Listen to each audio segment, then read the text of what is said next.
ভোটের বাকি মাত্র কয়েক ঘন্টা, অথচ গণভোটে হ্যাঁ ভোট দিলে কি হবে আর না ভোট দিলে কি হবে তা নিয়ে এখনো মানুষের মনে রয়েছে সীমাহীন প্রশ্ন। একবার একজনের কথা শুনে মনে হচ্ছে হ্যাঁ ভোট দেবেন, পরক্ষণেই অন্য কারো যুক্তি শুনে আবার মনে হচ্ছে না ভোটই দেয়া উচিত।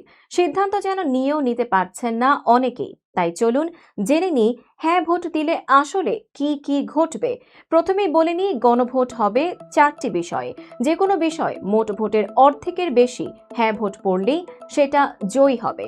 সংসদের জন্য শপথের পাশাপাশি গণপরিষদ গঠন করবেন নির্বাচিত এমপিরা। এই পরিষদকে 180 দিনের মধ্যে সংস্কার বাস্তবায়ন করতে হবে। গণভোটে হ্যাঁ ভোট জয়ী হলে বাংলাদেশের সংবিধানে আসবে 47টি বড় পরিবর্তন এবং 37টি আইনে সংশোধন বা নতুন আইন প্রণয়ন করা হবে। সবচেয়ে গুরুত্বপূর্ণ বিষয়, কোনো সরকার আর নিজের ইচ্ছায় সংবিধান পরিবর্তন করতে পারবে না। এর জন্য বাধ্যতামূলকভাবে লাগবে জনগণের গণভোট। প্রধানমন্ত্রী পদে আসবে বড় সীমাবদ্ধতা। একজন ব্যক্তি সর্বোচ্চ 2 বার প্রধানমন্ত্রী হতে পারবেন। সরকারের বিপক্ষে ভোট দিতে পারবেন এমপি। প্রধানমন্ত্রীর ক্ষমতা কমবে, বাড়বে রাষ্ট্রপতির। স্বাধীনভাবে কাজ করবে বিচার বিভাগ। সাংবিধানিক ও আর্থিকভাবে স্বাধীন হবে ইসি। ফিরবে তত্ত্বাবধায়ক সরকার ব্যবস্থা। মত প্রকাশের স্বাধীনতা নিশ্চিত হবে। জরুরি অবস্থার জন্য লাগবে সংসদ অনুমোদন।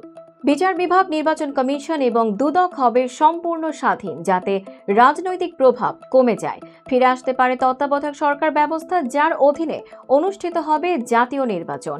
সংসদে গঠন করা হবে উচ্চকক্ষ এবং সংসদীয় কমিটিগুলোর নেতৃত্বে থাকবেন বিরোধী দলের সদস্যরা। এমনকি সংসদের ডেপুটি স্পিকারও হবেন বিরোধী দল থেকে।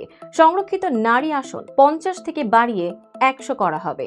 এছাড়া পুলিশ আইন, ডিজিটাল নিরাপত্তা আইন, তথ্য অধিকার আইন, নির্বাচন আইন সহ গুরুত্বপূর্ণ 37টি আইনে বড় পরিবর্তন আসবে। মত প্রকাশের স্বাধীনতা নিশ্চিত করা, জরুরি অবস্থা জারিতে সংসদের অনুমোদন বাধ্যতামূলক করা, এসব বিষয়ও যুক্ত হবে সংবিধানে। অর্থাৎ হ্যাঁ ভোট জয়ী হলে বদলে যেতে পারে দেশের ক্ষমতার ভারসাম্য, নির্বাচন ব্যবস্থা এবং সংবিধানের মৌলিক কাঠামো। এখন সিদ্ধান্ত আপনার। আপনি কি এই পরিবর্তনের পক্ষে নাকি বর্তমান ব্যবস্থায় রাখতে চান?